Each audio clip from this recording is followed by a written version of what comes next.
Hello, Kim, and welcome to the podcast. How are you? I'm great. How are you? I am doing fantastic, and I am very much looking forward to this conversation. Me Mostly too. because you just bring so much positive energy every time I see you doing anything, which I think is part of your brand. So Yeah. I'm super excited to bring that to the podcast. So for that, I've been familiar with you and we've chatted before, but for people who don't know you, could you just kind of give us the 1 minute Kim Becking story? just just a quick overview of kind of what you do and a brief little bit about how you got here. Yeah, absolutely. I'm a keynote speaker, change and resilience expert, and really focus on igniting unstoppable momentum in this rapidly changing world that never slows down. How you can really harness the power of adaptability and resilience and mindset no matter what. So I have a lot of experience myself with resilience and adaptability. So I'm a recovering attorney. I'm a Mm-hmm. recovering public affairs consultant, and really got my start in speaking 23 years ago when I was diagnosed with breast cancer at the age of 30.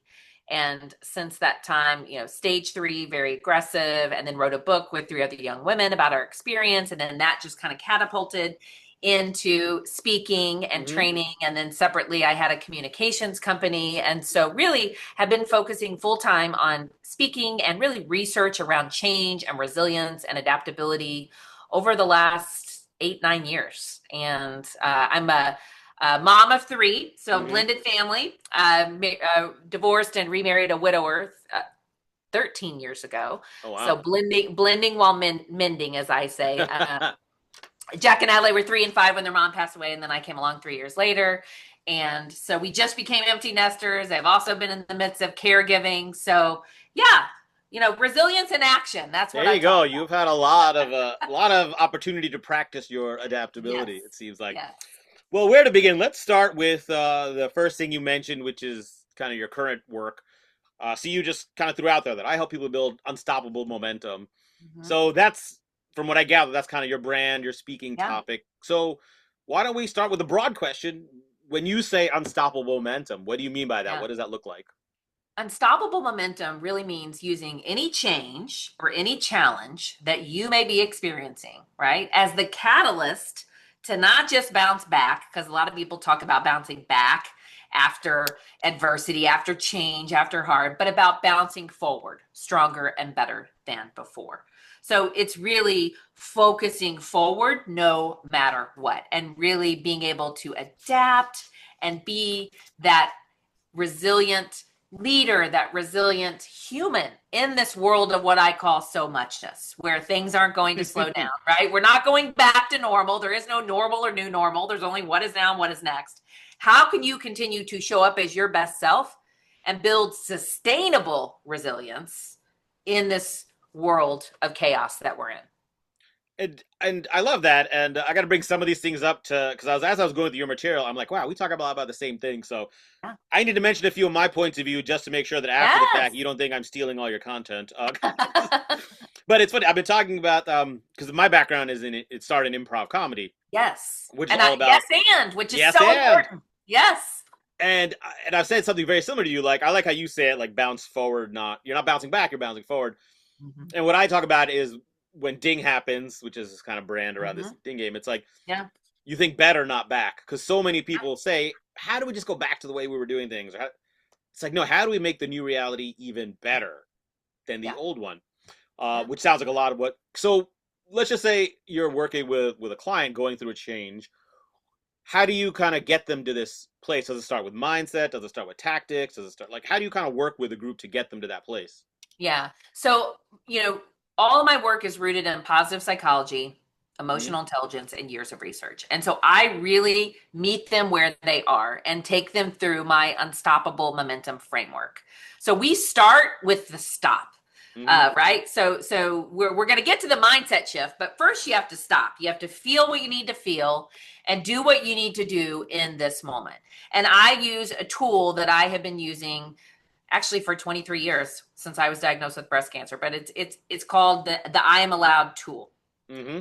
And so when I was diagnosed with my cancer 23 years ago, I had a good friend, Patty. She was the only reason I found my lump. She gave me a simple two-sided handwritten card that I still have in my desk to this day. And so I pull this out on those hard days, on those days where there are changes, there are challenges, there are obstacles. And I've been sharing this with leaders and teams now for decades. And it's all about giving yourself that permission and that grace in this moment to feel what you need to feel. And I won't share all the words with you. I'll be happy to share a link that you can share with your listeners. But it's you are allowed to be sad, to feel overwhelmed, to be anxious, to feel out of control, to be afraid, to feel like no one can relate, to wonder what if, to feel behind, to long for simple things and simple times, to wish for more. But on the flip side, you turn the card over and it says, you are allowed to find the good, to be grateful, to be excited, to realize you are stronger than you ever thought, to realize you are not alone, to find joy, to be surrounded by people who care, to find your grit, to give yourself grace, to find the opportunity, to do what you can, to learn to ask for help, to make a difference, to be you. Which side of the card are you on today? Our emotions are not mutually exclusive. For many of us, we're on both sides of the card at the same time, especially when you're going through so much change and challenge and uncertainty right now in this moment in our world, in our own lives, in our workplaces, at home, in the world at large. And so how can you use this as a tool? And then I share really with my leaders, how can you not only use this for yourself and where you're at right now in this moment, but how can you also meet those around you where they are? Because you may be on this side of the card and they may be on this side of the card.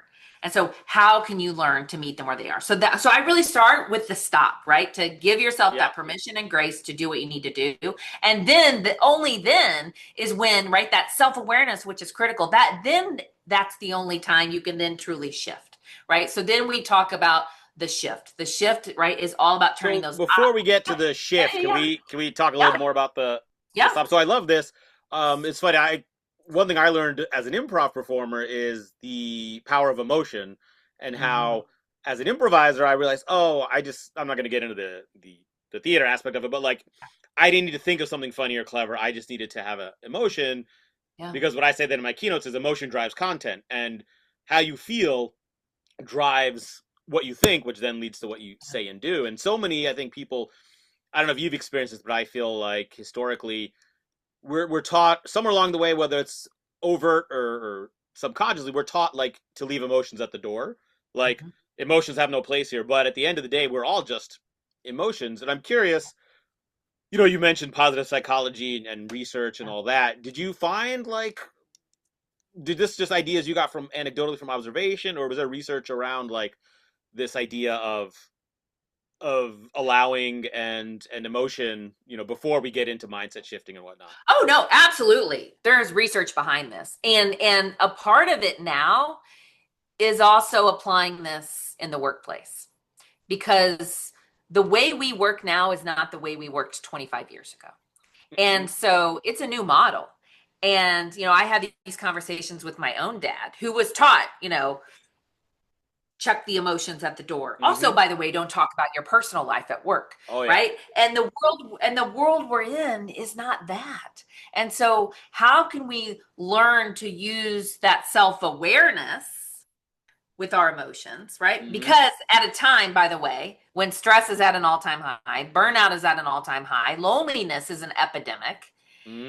We're all having to adapt in real time to this so muchness coming at us from every different direction.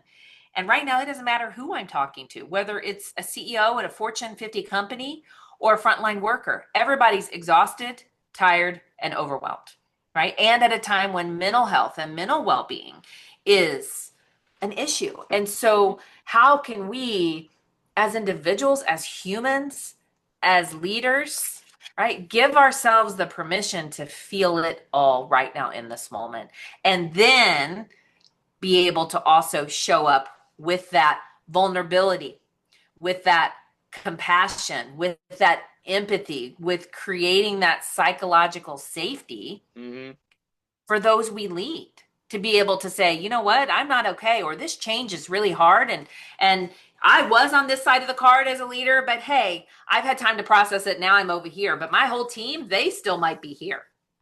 And so Yeah, Well, I know it's you mentioned you're an empty nester now, just yeah, recently, like just in the last yeah. week or so.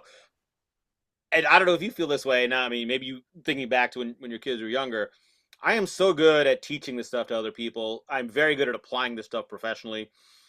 And my hardest cases and best practice are with my with my children because the you are Kids. allowed, and my wife is very good about this, so I'm working on it myself. But when my kids start getting really emotional about something, and I want part of my my upbringing, I want to be like, just like, you're whining about nothing, shut up. It's like, I don't say that because I think I'm No. like, hey, it's okay, you're allowed to be sad. Oh, your team lost the game, or you lost, whatever. And I don't know if you find that as well, because it's a great time to practice, but it's almost infinitely harder when you're talking about personal relationships than professional. Oh, 100%, 100%. And I think a part of that is also, um, you know, it's easy sometimes for us to also compare our hearts or our challenges. So for your kids, and maybe they didn't win that game, that could be the hardest thing they've ever gone through Mm, yet, right? So to them, that is hard. To you, it's going to all be fine and it's teaching them grit and it's not that big of a deal. But we can't say those things, right? We have right. to allow them to feel they're hard, but we also can't let the hard in life harden us. And so how can you really meet them where they are and give them that safe space to express those emotions, right? To give themselves that grace, to have that self-awareness, to sit with them on the floor if you need to, Mm, and then, right, then you can shift. But you have to meet them where they are in the moment first. Otherwise, it's not sustainable, and you won't truly be able to have that mindset shift. yeah, and that's great. And I was thinking about it as you were talking. I just love this idea of allowed, like you are allowed, saying it to yourself, saying it to others. And I was thinking like, wow, that's great. And then I realized one of the reasons I like it so much is that it's essentially saying yes and. It's Mhm. when these feelings come up on us or others, the natural reaction is like, oh yeah, but I shouldn't feel this way, or yeah, but I gotta just do it. But just that simple shift, like, Mhm. yeah, and it's okay, and like, Yeah, and you gotta process it. But right, so so that right. might explain why I so resonate with Yeah, that. I love that. All right, great. So that's the first step. You Yep. pause, you allow, you give yourself a little space and grace. And then you move on to step two of the framework, which I believe was shift. Yeah. The shift is all about turning those obstacles into opportunity, what I call momentum busters. What are those things holding you back? What are those things keeping you stuck?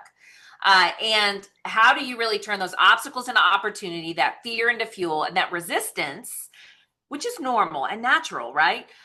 Not only into buy in, but into ownership and into driving that change. We're wired to resist change. We're wired for negativity. 50 to 70,000 thoughts a day. How many of those are negative versus positive? And Mm-hmm. then, by the way, we're also wired for certainty. So in Mm-hmm. the world that we're in, our inner voice up here, I call mine Edna. It's our inner bully, Very right? They nice. get really loud during change. They get really loud during uncertainty. And so how can we start shifting, right? And really looking at these things as that opportunity. What I call building that momentum mindset. It's like a growth mindset on jet fuel, right? Yep. And how can we continue to focus forward? This is where we dig deep and find our grit. Because we got to have the grace, but the grit is what allows us to keep moving forward. And so when you reframe, right, it's really reframing your words, your thoughts, your actions, your attitude. It takes practice, like you said, right? It was Mm-hmm. harder to do with your kids in your personal life versus at work. And so for many of us, we have to retrain our brains and we have to really start shifting literally the way, right, the way it's always been done, right? I even talk about this is the way it's always right been. It's never been done before. We've already tried that, or I can't, or we can't do that. How do we start shifting those? How do we start getting curious? How do we start really focusing on what's possible? Well, we have to shut down Edna first, right? That's the first Mm-hmm. step. The fear, the excuses, right? And one of the biggest fears is fear of failure. Yep. Because when you're going through change, when you're going through uncertainty, right? we're afraid we're not going to get it right. And particularly as leaders, to not have all the answers, to not know how it's going to turn out. And so we have to start giving ourselves permission to start shifting that mindset, to even see how we look at fear in a different way, and look at fear as an opportunity. I have clients and we build up failure walls, where they share key ways that they've failed and what they learned from them. And it has given everyone within those organizations permission to try something new, permission to not only think outside the box, but do away with the box. To really, to your point, right? I talk about the yet effect, right? We haven't been able to do it yet, but it's similar to your yes and. And so how can we really start shifting the way we're seeing that fear and that fear of failure? For my New York Times bestselling book, I got 55 rejection letters from publishers. Did you really? Yeah. I didn't stop at 10 or 20 or 30 or 40. I moved, right? I didn't stop because of the fear. I moved because of my purpose. So we have to stay rooted and grounded in our why and our purpose. That's what allows us to truly, right? Well, Shift. I'd love to talk about that, because I talk about this as well a little bit, overcoming the fear of failure and keep going and things like that. And reframing. But it is the most common thing in the world for people to say yes but to themselves, to resist. Yep. So what are some small steps that you would recommend, like an individual start? I know you said, like, for a team, they've got the leader can, like, create the failure wall, but, like, for an individual who's listening to this and is like, oh yeah, I'm going through these changes, but I always shut myself down. Like, what are some basic steps someone can take to really start making this shift? A part of that is, again, it's the retrain of your brain. So it's looking at, instead of saying, and you use this, right? Yes, and, because we all say yes, but, right? Oh, yeah. We look for the negative. We are trained to look for the negative. Mm-hmm. How do we start shifting that? I always say we got, yes, but we all got big butts and we cannot lie, right? Sir Mix-a-Lot, the great poet. But it shifts. When you shift to yes, and when you shift to, right, the power of yet, anything is possible. And so I think it's starting to retrain our brain and take those small steps and really look at, make a list. Like, what are the things you're saying during the day that are limiting your thoughts and your beliefs? What are those for you? How can you start shifting that? What if this works out, right? Because again, we all catastrophize. Mm-hmm. We all go to worst case scenario. We're trained to do that. Yeah. How can you start shifting that to say, the next time you have that thought, say, what if this does work out? Or what's the best that could happen? What could that look like? How can you start reimagining what that fear of so-called failure looks like? Heck, also, make a list. I made a list of all the ways I failed in my life. And it's a long list, and I keep adding to it. And what I have learned, right? Every single failure has taught me something. Every single failure has allowed me to grow. So what could that look like for you? What could that look like? And we have to get curious, I would also think that making that list of failures is, if this is something you're new at, there's probably a lot of lessons in there you have not yet acknowledged. But when you do, then that starts reframing it. So if you've been doing this a long time, you can say, oh, here's what I learned. But, maybe you look back and you're like, oh, that was a big failure. Well, what did you learn? Yeah. Oh. And now all of a sudden it shifts how you think about it. Well, and often we're not even giving ourselves the space to reflect or the space to think.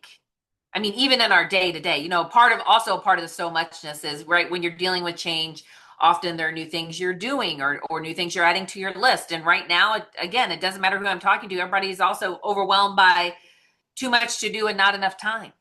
And so, right, we're recharging our phones more than we're recharging ourselves. And in the world we're in, you have to start building that sustainable resilience. Because resilience, we get it all wrong. Like, we think, as a part of dealing with change and uncertainty, we just got to power through and push through at all costs. And that's not what resilience means in this rapidly changing world.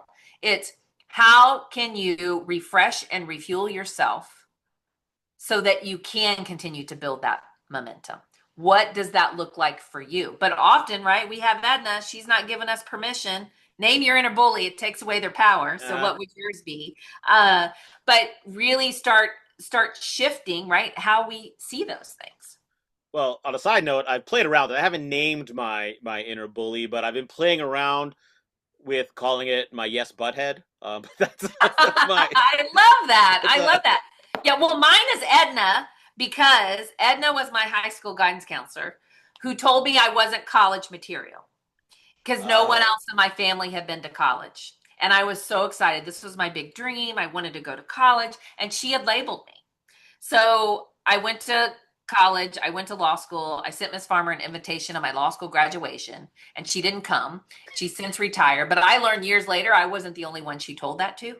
And their paths were very different because they didn't have the belief in themselves because they had Edna up here, right? Or they didn't have the belief of others. So how we show up, our mindset matters. Our actions matter for ourselves and for those that are around us, whether it's at home or whether it's in life and leadership. Yeah, I know you do a lot of leadership type work talking to leaders, and one thing I say to them is, it's such a responsibility. So many leaders think of it as a burden, but like you probably have a greater impact on the quality of life of your employees than even their family because they're with you for 8 hours a day. Like my wife had a terrible principal back when she was at this other school, and it just made her so miserable. Yeah. And it is just like you said, like these little things, Edna, I guess in her mind, maybe thought she was doing you a favor by trying to guide you down a more successful path. But it is amazing how just the words can just have such a dramatic. And you were fortunate to be right, resilient and not give in to yeah, what she well, said. because my mom told me you are always going to have those people and you get to decide, right? So my mom was that person for me because sometimes we have to borrow the belief of others when we don't believe in ourselves, especially when you're going through change or new things or challenges or obstacles. And so she told me I could do it because I wasn't even sure I could do it because Miss Farmer had told me I could. So, but now I get to shut Miss Farmer down, Edna, all the time. I love it. Well, let me ask kind of on a side note, building off of that, I don't know if you had this experience, but we're both involved in NSA, National Speakers Association. Awesome organization, great people, so much great. But I had the experience in my early days, multiple people, some who were even like very successful, like marketing speakers, tell me straight up, you got to take improv off of your marketing. And they had good logical reasons why. They're like, no one's going to bring you in, no one wants to people. And I did because they were experienced, kind of like the Edna thing. I followed what they said, and nothing worked for me. And like 2 or 3 years later, I'm like, you know what? I'm failing anyways. I may as well fail doing what I really want to do. And so the more I leaned into that, the better things got. And it's so hard to discern, though, especially when you're young or new at something and impressionable. Like, kind of, how do you balance that? Like, where do you develop that sense of like being willing to go against this experienced person or older person? Yeah. And I think a part of that is going back to who you are and going back to your own authenticity and your own core values. I was also told, by the way, I shouldn't ever talk about my cancer as a speaker. What? I feel almost sad I don't have a cancer story. No. There's no comparison, right? We can't compare our heart. No, I'm kidding, but it's like you don't have that sense. But like, right? But it's but I had to really go back to who I am and what I teach. And for me, right, like I have a lot of weird eclectic backgrounds, right? I mean, I used to be in politics and public affairs. I'm a recovering attorney, right? I have a marketing and communications background. Like I've worn like all of these different hats. And so I'm much more than one thing. And so for me, I had to really lean in and listen to myself, shut Edna down. Yep. Say, right, what is everything that I have learned by working with organizations, by working with leaders, by working at all levels in a lot of different industries, plus my own research, right? And other things, what is it that is uniquely mine that can help move the needle for others? And it really was that resilience, that adaptability, that mindset, to know that anything is possible and you have to focus forward. And I think right now what we're seeing is, things are changing at a more rapid pace than we've ever seen before, right? And so yes, and is needed now more than ever. Mm-hmm. Unstoppable momentum is needed now more than ever in this world of chaos, because it's not just chaos at work, it's chaos in life, it's chaos at home, it's the overwhelm. I actually, when I'm working with clients, I do surveys where we send out a survey ahead of time to their leaders and ask them, like, what are the challenges that you're facing right now? And it's not just stuff happening at work. It's stuff happening in life, right? It's your kids. I mean, you have 3 little ones, right? It's your kids. It's aging parents, like me taking care of my aging parents right now for the last 10 years, which has been one of the hardest things I've ever done. It's trying to wear all the hats and, right, that meeting that, back to back to back things, and recharging your phone more than you're recharging yourself. And it's not sustainable. Our bodies and our brains were not made for this world that we're in. And so how can we really start to shift and then reframe and really focus on what matters most in this moment? But I think this kind of comes back to your first step in the process of the pausing and allowing. And I think even one of your things on your list was like, I allow my uniqueness, right? Or allow myself to express which kind of comes back to like knowing who you are authentically. But when you're just running around constantly chasing, you never have time to identify that. Yeah. And sometimes, momentum, and everyone's like, Kim, you talk about momentum and you're telling people to stop and pause and rest and refuel. And I'm like, because I've seen what happens when you do, and I've seen what happens when you don't. And I got it wrong in my first business. So I had a public affairs and communications company, and I was go, go, go, do, never rest. And I burned out. And it's not sustainable. And so right now I'm building my business around what I want my life to be, and what does that look like for me. And one of the biggest things that I hear from so many leaders, they're not even taking a 10-minute break in between meetings to go to the bathroom, to get a drink of water, to say, here's what I just covered in that meeting, here's what I have coming up, to even think about how this change is going to affect their organization. There's no white space on calendars. We're all going from back to back to back things with no room to breathe, no margin at all from a time and energy perspective. And it's not sustainable. And we're starting to see a lot of that now. Yeah, absolutely. I'm seeing very similar things as well. So let's move on to the third one then. So we've been kind of talking, which is great. We're still in the framework. So we've got stop, shift, and then the third step is reframe. Reframe. Yeah. And the reframe is all about, what do I need to do? What is the next move for me? Even when I don't have all the answers, even when I don't have it all figured out, because none of us really do. And if anyone tells you that, they're probably lying to you. And that starts right with your why and your purpose, because that keeps you planted on the hard days, like really understanding, what is my why? What is my purpose? And then from there, it is rooted in connection,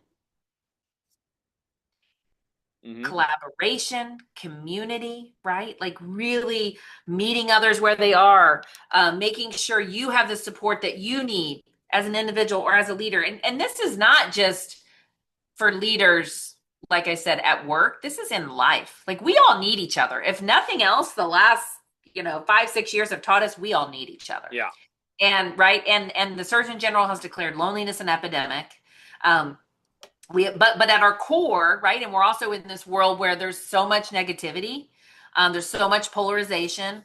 I had a client, it's like she was like, it's like we're navigating the new angry, right? Oh, yeah. And so you have all of that, but yet at our core, we all have a lot more in common than we realize. We all want to feel valued, seen, heard, appreciated, and loved. So how can we as leaders, especially when going through change and uncertainty, how can we make those around us feel like that? And in a world where we also have 5 different generations, everybody's motivated by different things, everybody communicates in different ways. And so I really dive into, what does that look like for you and your team? And then what else does it take to truly reframe? And what else does it take is really then all about, again, going back to what you're giving yourself permission to do. You're giving yourself permission, right, to show gratitude, celebrate, to find joy and laughter and hope. And hope is such a key, right? And there's a lot of research that has come out from Gallup and others and McKinsey on the power of hope, especially right now. And hope during uncertain times, during change within an organization, or even within your own life or the world that we're in. Hope allows you to keep moving forward even when you don't have all the answers. But hope is also a rallying cry for those around you as a leader. When those around you, when those employees feel like they are enthusiastic and excited about the future and about where their organization is headed or these changes and understanding the why behind them, they are 69 times more likely to be engaged and to be excited and hopeful about the future and about this change and what this could mean for them. And so how can you use hope in that way? What does that look like? So we dive deep into that, and I share stories and, but right now, and there's even new research that's coming out recently about, right, that hope is a key leadership strategy right now, right? Mm-hmm. Well, and what we're talking about, and you know this because you work with leaders and really focusing on that mindset and that yes and during change. All of the things that we're talking about right now are no longer soft skills. You know, back a long time ago, people were like, oh, these are soft skills. In the world that we are in right now, the organizations that are going to continue to move forward, like, and have that competitive advantage are rooted in, right, adaptability and mindset and, right, hope and that collaboration, that connection, and that community. All of those things collectively allow you to move forward. And, you know, and to bring it back, right, that the reframe, to bring it back to the stop, you know, 6 years ago, I would have CEOs call me. They'd be like, Kim, we want you to come. We want you to talk about change. And, you know, our people are struggling. They're overwhelmed. But we don't want you to talk about emotions. We don't want you to talk about feelings, right? But now, fast forward, those same CEOs are calling. And they're actually saying, Kim, we were wrong. Really?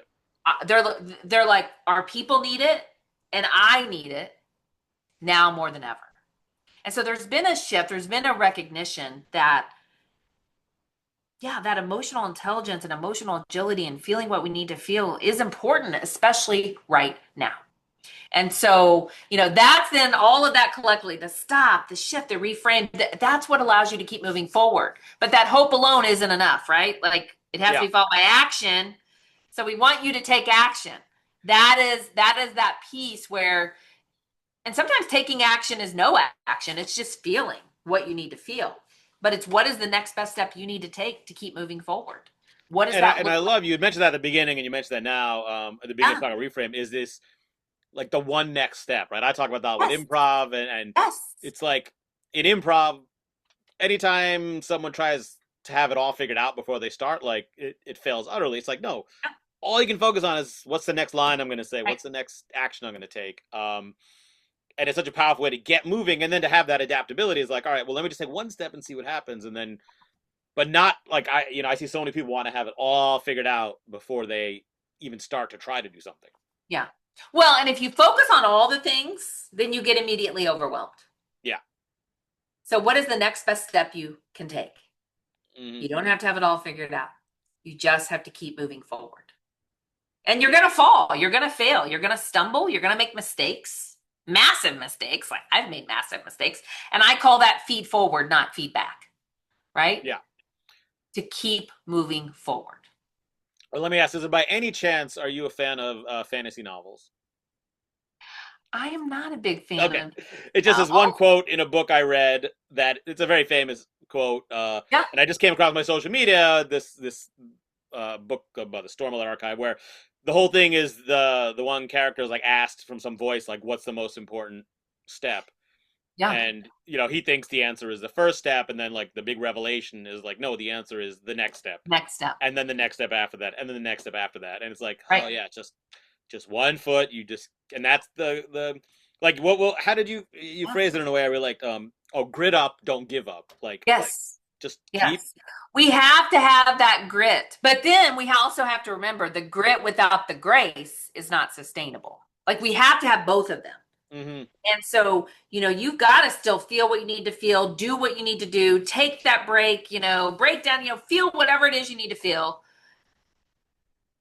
But then you got to keep moving forward, right? That grit, that knowing, like, I'm going to do this, or collectively, right? It's like the yet effect, which is basically, it hasn't been done yet, but if anyone can do it, it's me. Or collectively, if you're talking about a team, right? It's us. Like, we can do this. We've got this. Hmm. What could that look like? And to do that, you have to shift that mindset and really then keep moving. Yeah, I love that because it's very similar to something I talk about, the idea of setting impossible goals, which are Yes. like things that you don't know how you're going to achieve. Because while smart goals are great, they're all very logical and they don't really like access your creativity or stir the Right. soul. And so I love this idea about like, oh, like no one's done it yet, but we can be the people to do that. I feel that's not just a reframe, but that's almost like an inspiration. Like it gets people fired up again Yeah. versus just going through the motions. All right, let's try to increase revenue by 10% this quarter. You know, it's like no, let's Right. what no one's done it. Awesome, let's figure it out. Can be Oh, can be fun if it's the right thing. right. Right. So Yeah. that's the unstoppable momentum framework. Yeah. Um, Before we kind of move to close, I did want to just kind of chat a little bit about your story because you've done so many little things, different not little different things that you've adapted to, and just Yeah. want to dig a little bit deeper and learn a little bit more. So you had mentioned you're a breast cancer survivor, and that's sort of what kickstarted your whole Mhm. journey. So you were, which of your jobs were you working when that all happened? Were you the lawyer? So, Were you the business owner? no, I actually, so between the law and me being a business owner, I actually worked in government. So I was Oh, working for the mayor in Kansas City, Missouri, and he's not congressman, but so I was working there and found my lump because of my good friend Patty, and I was stage 3, pretty aggressive, wow. and caught it early. My son was just turning 2, and at the time we were being dismissed by our doctors. Come back in 6 months, come back in a year. Let's watch that lump. Our mortality rates were a lot higher. There weren't a lot of, there wasn't a lot of research happening on young women. And so I really became that advocate because I knew the local media. And then I, started meeting with 3 other young women about our experience. We then decided to write the book. The book then took off, and then I became a patient advocate. So early on in my speaking, it was really my missionary work, and I just want to help people make an impact in this way. And then I realized years later, I had people like, because then I left the city government and started my own business. And then I had people start asking, well, can we hire you to come speak and work with our people? And I'm like, I didn't even know speaking was an industry. Hmm. I had not found the National Speakers Association yet, and I had not met other professional speakers. And so then kind of started that journey of really diving deeper and then developing, right, not just my keynotes, but also then the business side of speaking and the processes, and the same Hmm. thing I had done in my other business. And so um, over the years, it's evolved. And then in 2017, 18, I got tired of having the other public affairs communications company. And so I let go of my last big retainer client. And that's then when I went full time in speaking. So Oh wow. right. So like I'd been doing it on the side, 20 to 25 speaking engagements a year for many years, but then also was doing leadership development and communications and public involvement and public affairs work. And just decided I wanted to really see what was possible. I'd been blending while mending. The kids were older. And so I invested in myself. I did the work. I got better, not only on stage, but on the business side. And Hmm. then really the brand has continued to evolve, Sure. and then has just, really taken off. So That's great. And so were you always a person with great grit and resilience and adaptability, or do you feel like you kind of had to develop that as you went through all of this? I think it's twofold. I think it's both. It's both and, right? Yeah. Yeah. So it's yes and.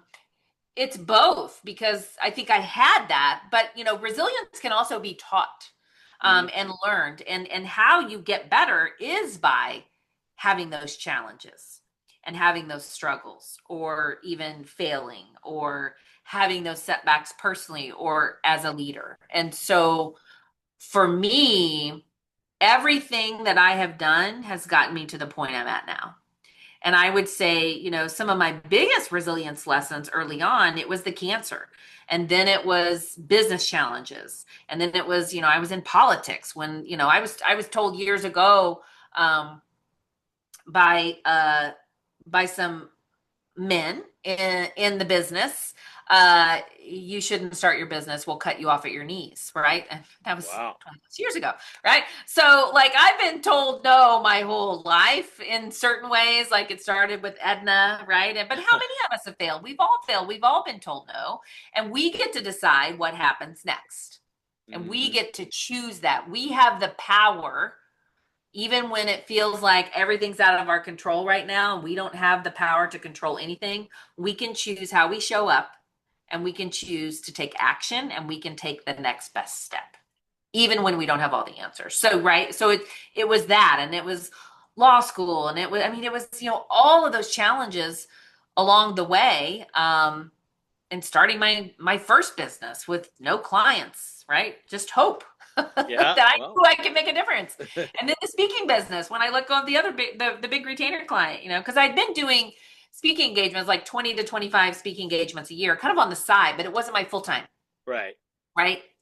And then I knew, kind of after the kids got older and things were more settled as a blended family, I really want to see the biggest impact I can make with the time I have left. And so then I really started honing in and focusing not only on the craft, right, and the stage and Hmm. the storytelling and the keynotes and getting better, but also on my whole unstoppable momentum experience and how I show up for clients and the additional value and what that looks like and the consulting and all of the other pieces to really help serve them in an even bigger way. I love that. And now you've got a new book coming out at some point in the near Yeah, future, correct? yeah, I do. Yeah, I'm in the writing phase now, so we don't have a release date yet. So, but if you're interested, you can go to my website and sign up for updates there. But Well, this is a perfect yeah, transition. We're going to finish up in just a moment here. I'm going to ask you one final question before I get to that. Since you already kind of started talking about going to your website, if yeah. people want to learn more about you, about Unstoppable Momentum, about booking you as a speaker, working with you, or potentially getting on your list to hear about the book when it comes out, what's the? Hello, I love your cat. What's My your cat is cat's on camera. I thought he was out when I closed the door, but he was not. Uh, what's his name? this one is Pizza. We have another tuxedo cat named Pepper. So they are Pizza and Pepper. I love it. Pizza and I love Pepper. Um, so yeah, we got this one first when my wife took my younger one to pick him up, and so the woman there was like, "Oh, you can name him." So my son was like, "We'll name him Pizza." So then when we got the second one, my older son was like, "Well, I get to name the second one." He was going to name it Pepperoni, which then got shortened to Pepper. So there's a Yeah, little side love note, it. but we'll leave it That's in on the fun. podcast. In any case, Yes, if people want because to, that's real life. that's Right? ding, that's real life, and hey, it's authentic. But if people want to learn more about you and connect with you, what's the best way they can do that? Yeah, then go to my website, kimbecking.com, or connect with me on social media. The other thing I will say, on my website, if they go to the resources page, or you can even put this in the show notes if you want as well, I have a PDF version of the You Are Allowed card if anybody wants that. Feel free to take that. And I'll mention that too. So this is one of my most requested tools. And Hmm. I shared, my friend Patty had given this to me. Well, Patty passed away at the age of 29, Oh. and her legacy lives on. This Mm. has now been passed out to over 750,000 people. Wow. And so you think about each of us and how we show up in life and how we show up in this world that we're in, where there's just a lot happening, and how we show up when we're dealing with change and adversity and hard. And you never know the impact and the ripple that you can make. But it all starts with you and the choice that you're going to make and how you are showing up in this world. Wow. That is amazing. I love thinking about that. The legacy, how it kind of continues on, is really fantastic. So we'll put the link to the website and your socials and to the PDF that people can get in the Yeah. show notes. So check those out. All right. So last question for you, Kim, and this is kind of how I try to finish all these episodes. Is I talk about this idea of saying yes and instead of yes but, because I honestly believe the world would be a better place if everyone just had a default mindset of yes and instead of yes but. Mhm. So, what is one small thing that you believe, if everyone just did this one small thing, it would make the world a better place? Do I need to use yes and? No, Or no, do no, I? anything at all. Just your own Oh, personal gotcha, life. gotcha, If everyone gotcha. just did this one thing, the world would be a better place. To really meet others where they are in the moment and remember that our hards can't be compared, right? Don't compare our hards. Mm, Meet others where they are. See them for who they are. Show up in that way I because love that. the world needs more empathy and compassion and love right now. Yeah, and just meeting them where they are is the perfect way to do that. So, fantastic answer. Thank you for chatting. It was great learning more about you and having you share your Yes. experience and wisdom. And yeah, thank you very much. And hopefully we'll do it again sometime. Sounds great. Thanks so much for having me.